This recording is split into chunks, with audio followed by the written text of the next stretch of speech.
हम ग्राफ्स लेंगे, एक एक बाल को हम प्लग करेंगे मशीन के साथ, वो पर ग्राफ हम तैयार करेंगे और फिर वो ग्राफ को तैयार करके इधर लगाएंगे। इससे भी परेशान नहीं होना कि पीछे से बाल ले लेंगे तो पता नहीं क्या होगा।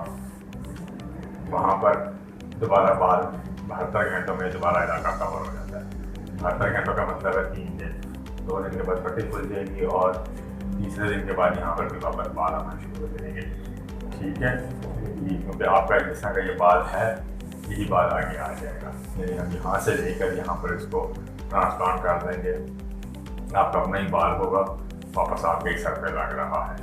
इन बालों में तमाम वो खसूसियात होंगी जो आपके इन बालों में है। जितने बढ़ते हैं, कटवाने पड़ते हैं, उम्र के साथ लोगों के बाल वाइट होते हैं, वो तमाम खसूसियात इसमें आएंगी जो एक नेचुरल बाल में होगी। ठीक है, थैंक यू।